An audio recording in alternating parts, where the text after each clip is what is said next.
SoundCloud, YouTube, Facebook, anywhere you go for podcasts, I'm there. Plus, you check it out on dailywire.com. You can watch the entire show ad-free. The Matt Walsh Show. Check it out. I'll see you there. If you're looking for cynicism, depression, and also hilarity, Matt is the place to go. Make sure you check out Matt's show. Because Joe Biden has set the world completely on fire, both domestically and mostly internationally, this means that Democrats have to come up with a narrative. The narrative, of course, as you know would be, is that Donald Trump is the biggest threat to the Republic ever. Now, the problem with that particular narrative is that is going to create real unease among the half of the American population that is very likely to vote for Donald Trump. If you wish people to believe that the election is going to be legitimate, you cannot say things like, we are justified in doing whatever we have to do to stop the other guy from winning. That provides you with the motive for doing things that are untoward. Like, for example, dragging the ex-president of the United States into court on a bunch of bullcrap charges with regard to him stooping a former porn star and then paying her money. That was determined by the federal authorities not to have violated campaign finance law on the federal level. In any case, here was NBC's John Meacham. I gotta say, the left-wing historians, they need to take a chill pill. They have been completely untethered from reality. Here's John Meacham suggesting that Donald Trump is a tyrant and America will fall if he wins. In one of his first public speeches, Abraham Lincoln said that if the American Republic were ever to fall, it would not fall to a foreign foe. It would fall to a tyrant who rose among us. And I think that's essentially where we are.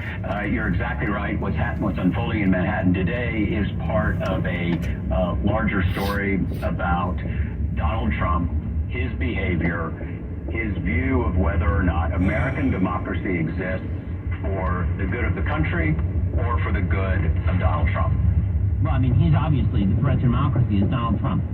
I mean, he was the president already, and this would be his last term in office, legally speaking.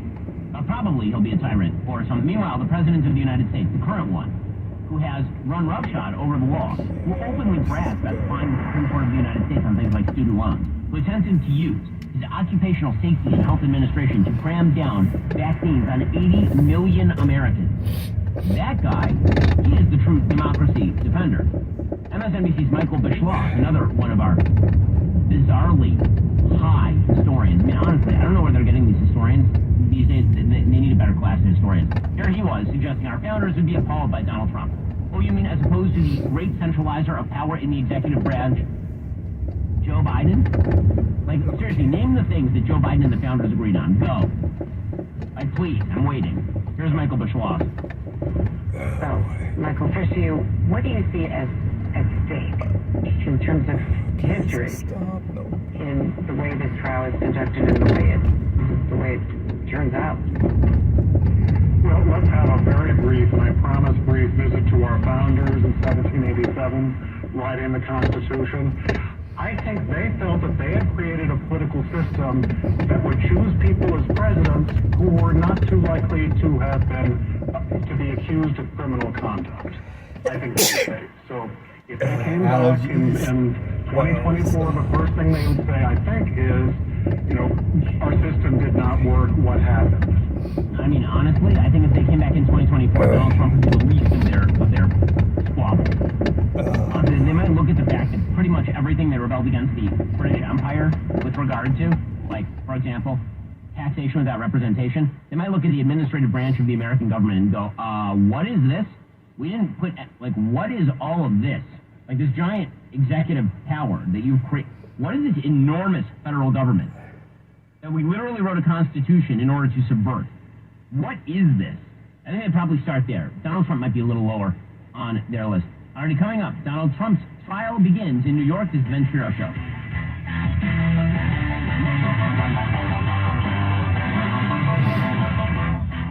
It's happening daily. We're being conned by the institutions we used to trust. The mainstream media is distracting us with meaningless headlines instead of focusing on the harsh realities facing American families. Time is short before something big happens, and that's why so many folks are preparing. They're becoming self-reliant by investing in emergency food storage from My Patriot Supply. Go to MyPatriotSupply.com and secure 4-week emergency food kits for each member of your family.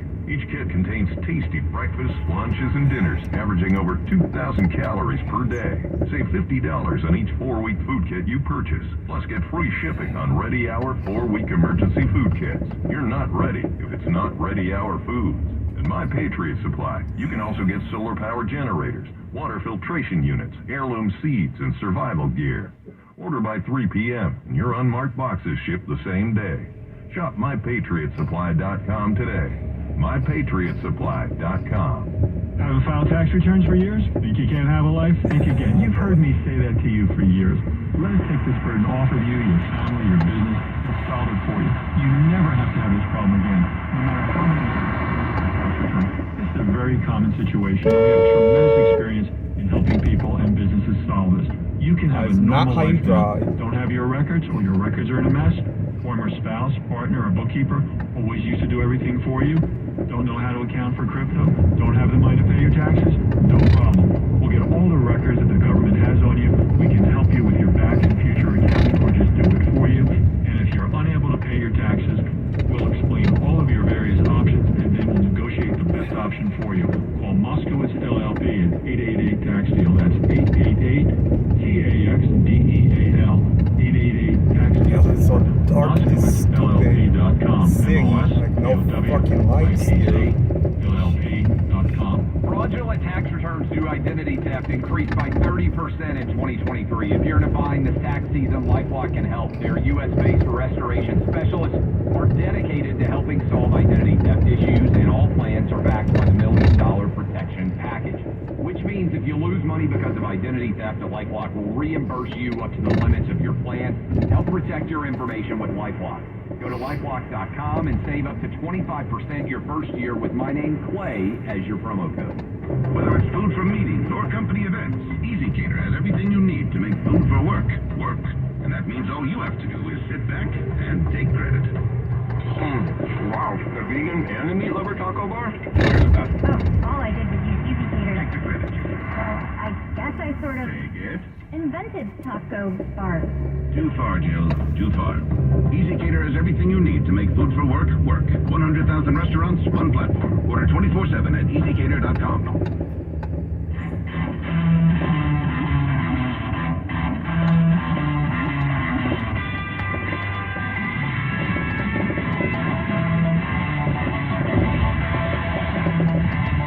Ben Shapiro shows that Donald Trump is finally in criminal court. There are a series of rulings, some good for him, some bad.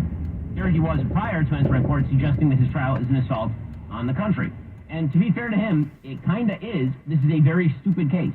Remember, this is a case where he's being charged with 34 counts.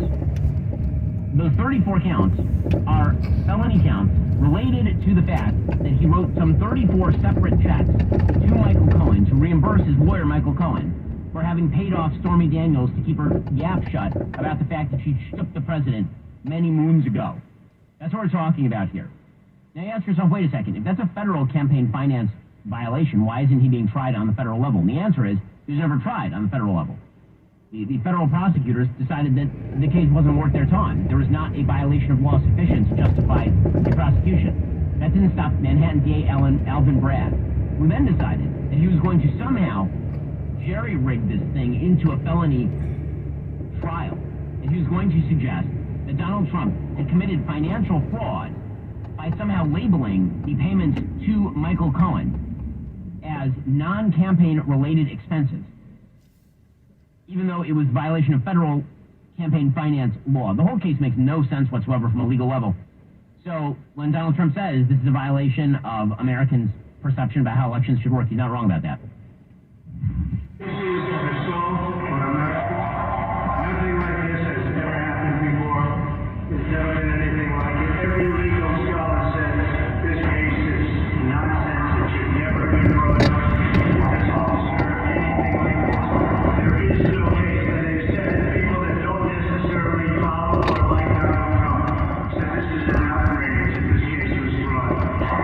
Political persecution. This is a persecution like never before. Nobody's ever seen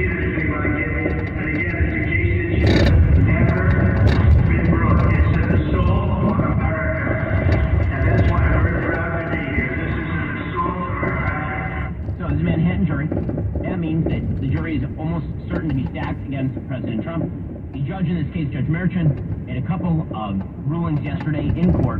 One was that prosecutors cannot elicit testimony to the effect that Donald Trump's wife Melania was pregnant when another Playboy model was stooping President Trump, allegedly.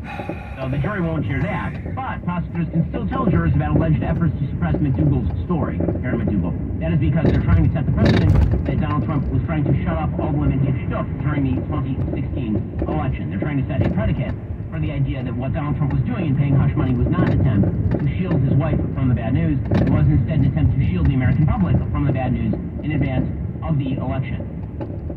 With that said, prosecutors will not be able to play the infamous Access Hollywood tape for jurors, but the judge said the prosecutors will be able to present internal campaign emails that Assistant District Attorney Steinglass said contained powerful evidence of the campaign's reaction to the incendiary language contained in the Access Hollywood video. And they're trying to draw out the relationship between Donald Trump and the National Enquirer, which Donald Trump was allegedly using as a cutout in order to pay to kill stories. That is what this case is all about. With all that said, are Americans really that engaged with a story about Stormy Daniels and Karen McDougal? Is that like what people are seriously caring about right now? I think most of us are mostly concerned about what's happening in the Middle East. You know, the fact that there might be a world war because of Joe Biden's weakness. Many of us are concerned about the fact that Russia is on the move in Ukraine. Many of us are concerned about the fact that inflation continues to be nearly 50% too high. Like, that seems more problematic.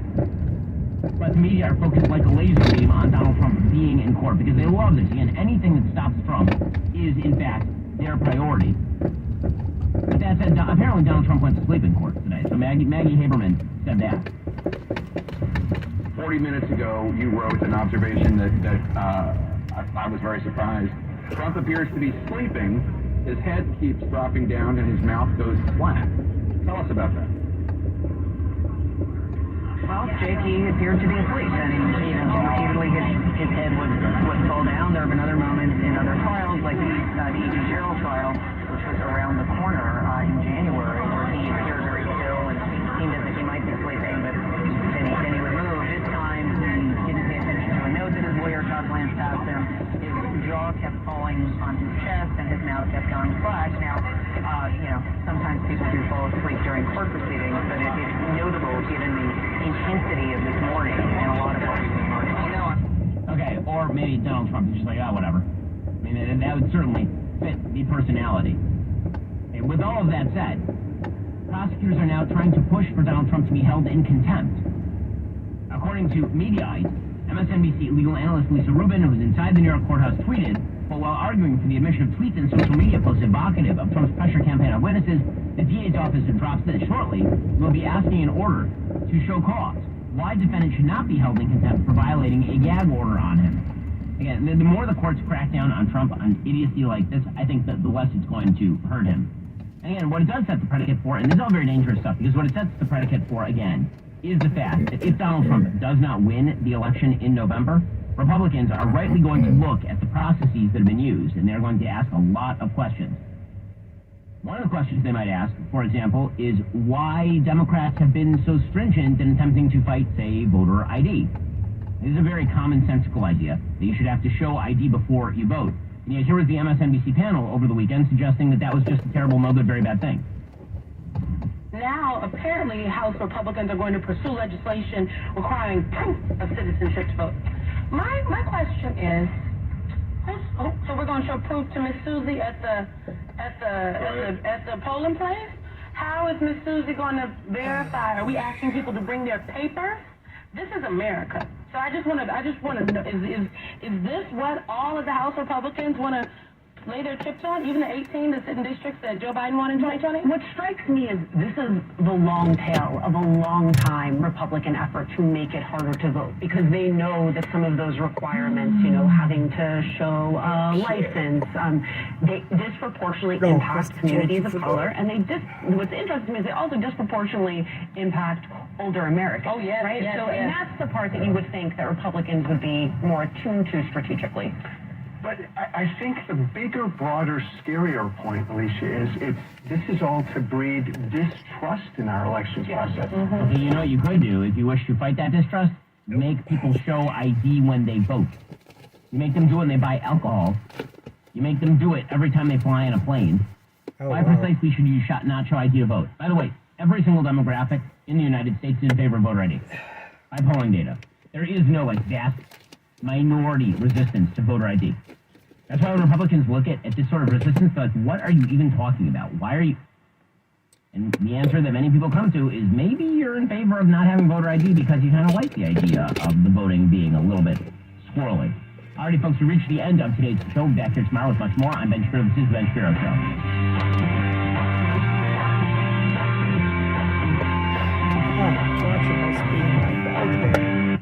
Talk Radio 560 KSFO San Francisco, KSAN HD2 San Mateo, a Cumulus Media station. A mass shooting involving scooters. I'm Carmen Roberts, Fox News. 2 masked gunmen on the small motorcycles in New York City shot 4 people Tuesday night, killing one of them. Several NYPD officers and detectives on scene of a quadruple shooting turned deadly Tuesday evening. Shell casings lie scattered in the Bronx. The victims, all men, who police say were standing on the corner at the time. The shooting underscores why police are going after illegal scooters, sharing their direct relation with violent crime. Since January, 9,500 have been taken off the streets. 13 arrests have been made. Kendall Green with Fox 5 New York. The man killed was 29 years old. Police took 1 person into custody and are investigating the shooting as gang-related. Former President Trump's harking on crime in New York City. He headed to Harlem to campaign after day 2 of this hush money trial wrapped up and slammed Manhattan DA Alvin Bragg, who's prosecuting the case. Alvin Bragg does nothing. He goes after guys like Trump who did nothing wrong. Violent criminals, murderers. They know there are hundreds of murderers all over the city. They know who they are. They don't pick them up. They go after Trump. Jury selection in the hush money trial resumes Thursday. 7 jurors seated so far.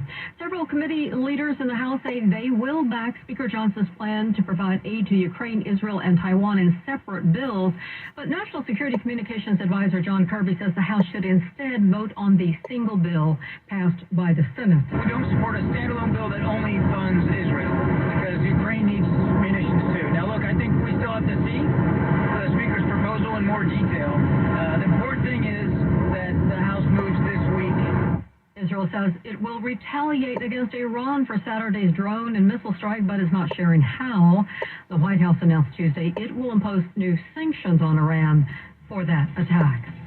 America's listening to Fox News.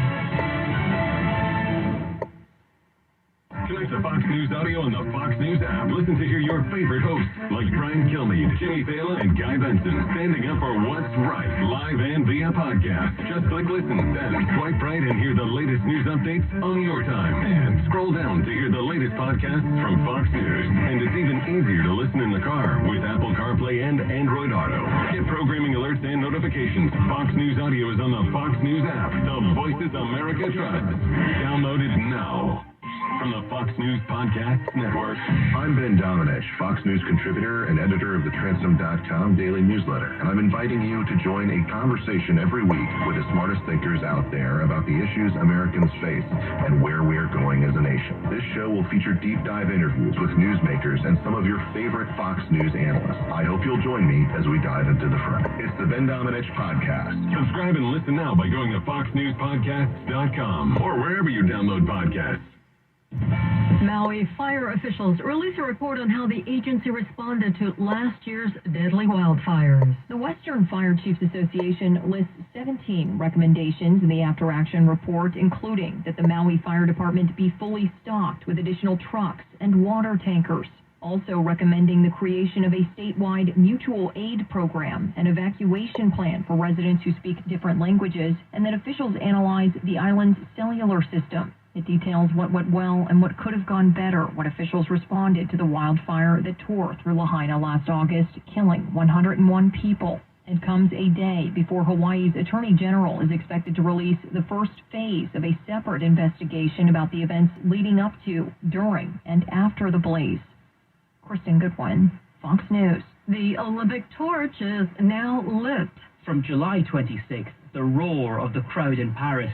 Today, reverential applause in Olympia. That's the moment the Olympic torch was lit. Not directly from the sun's rays as intended, it was too cloudy for that, but from a flame ignited during yesterday's dress rehearsal. International Olympic Committee President Thomas Bach says the Games can be a unifying force. With wars and conflicts on the rise, people are fed up with all the hate. The Olympic torch will travel through Greece before a mammoth land and sea journey across France and its global territories.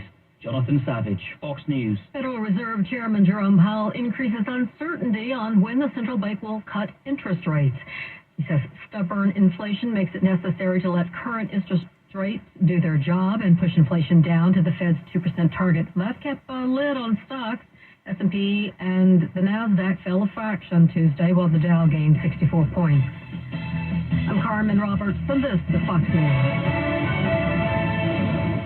KSFO traffic from the Chilton Auto Body Desk.